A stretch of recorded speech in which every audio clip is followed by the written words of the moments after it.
Today we are starting our data unit. So it's all about organizing data and using data to answer questions.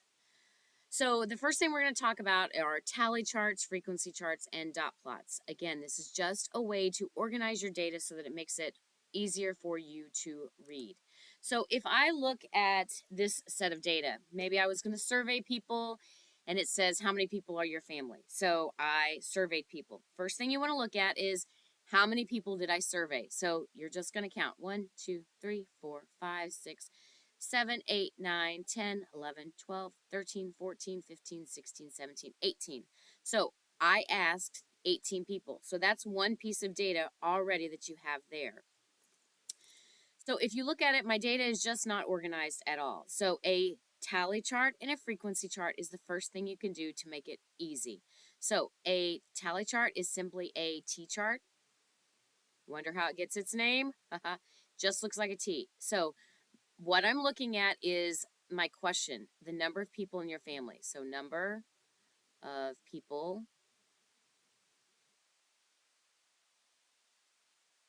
in family. Okay, so that might be another one. First of all, I would have to write that a little bit better. Okay. And then over here is just your tallies. Okay. So I want to look at my range of data. My range of data, my smallest number goes from 2, and my largest number goes to 9. You can include 0, 1, 2, or I guess 1 to 2 if you want in there.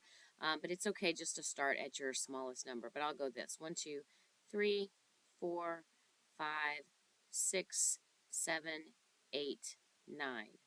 All right. So this is my range of data. My range of data goes from 2 as my smallest, 9 to my largest.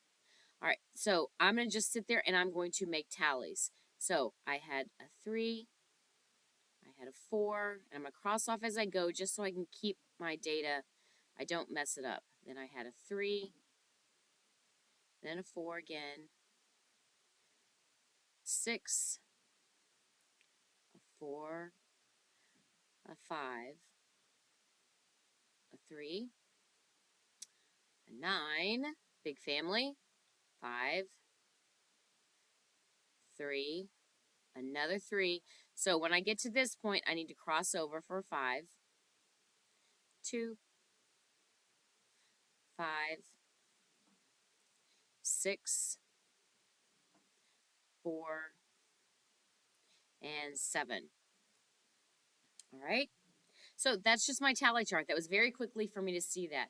So now my numbers are closer. I can easily see that I had the most people were 3 kids in a family, or 3 people in a family. I can see that. I can also see that I had a gap here. Okay, there were no one that I asked had 8 people in their family. So I can ask a lot of questions. All right. So the next one would be a frequency chart. So again, you're still going to have this one. So the number of people. Let me go back a little bit. Let me make that nicer. So again, I'm still going to say the number of people. Number of people. But now it's going to have the frequency here. Frequency just means the number. So I'm still going to have 1, 2, 3, 4, 5, 6, 7, 8, 9. But now I'm going to have the frequency. So there were no people that had 1 in their family. There were 2 2s, 5 3s, 4 of these, 3, 2, 1, 0, 1. Okay, so that's your frequency chart. You could have easily just added another column here, which is very common. That's fine as well. And you could have just added it there. 0, 2, 5, 4, 3, 2, 1, 0, 1. Okay, yours will look nicer because you have lines from your paper. Okay, so this is a tally chart. It has tallies. Frequency chart has the number of tallies that there were. Okay, the last one is called a dot plot. Dot plot or a line plot, both of them. All right, so it is, I'm sure you're going to see that. So again, we'll have our numbers here. So I've got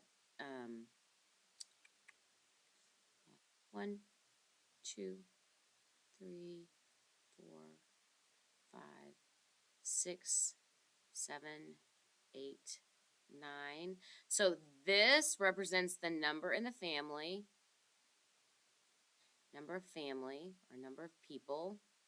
Okay, so instead of tallies or the numbers, we're going to actually put either dots or X's. You might see both of them. So I had no one that only had one person in their family, so I'm going to leave that alone. I had 2 people that had 2 in their family. For 3 people in their family, 5 people said that. 4 were 4, then 3, 2, 1, and 0. Okay.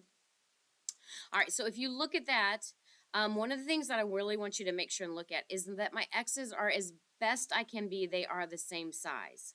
They are the same size, okay? Because you're going to start to see, you want to look at what's called like the shape of your data. As you can see, it kind of goes up here, and then it starts to go back down. That is looking at the shape of your data. So again, I could have, just so that you know, if my dots, you could have used those with dots as well. So here's an example of what a dot plot might look like, okay? Instead of X's, they would have dots, all right? So again, the nice part about having an organized set of data is that someone you might ask questions about it. So if I were going to ask a question looking at my data, how many people that I asked had 4 or less people in their family. So you can come here at 4 or less. So here we're 4 people, so 4 or less. So that would be this set of people. So that's 4, 9, 10, 11. So 11, there were 11 people that had 4 or less. If I had a question that said how many people had more than 6 people in their family, more than 6, so that would be this set. So that would be only 2 people had more than 6 people in their family. Okay, so you can ask questions about it. So when you look at your dot plot, you can kind of start to see patterns.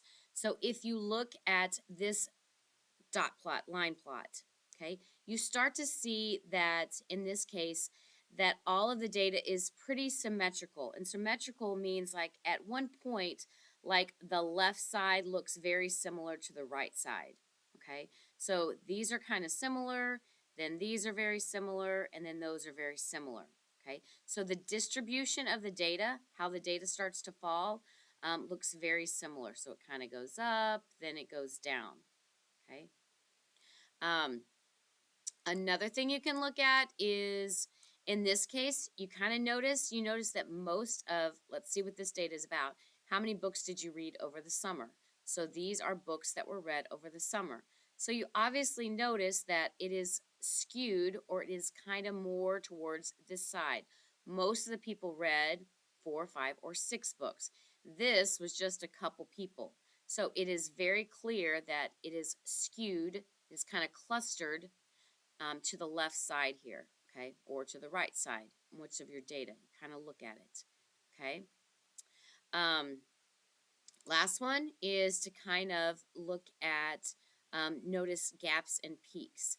So if you notice, this one over here is way by itself, and then you've got a lot of gap between this one. Okay. You also can find your peak, whichever is your highest point, which is much easier to see on a dot or line plot rather than just looking at numbers like this. Okay. Your dot plot or line plot is very easy to see that shape of the data and to be able to ask questions from it. Okay. All right. So hopefully all that makes sense to you. If you have any questions, please let us know, and hope you have a great day.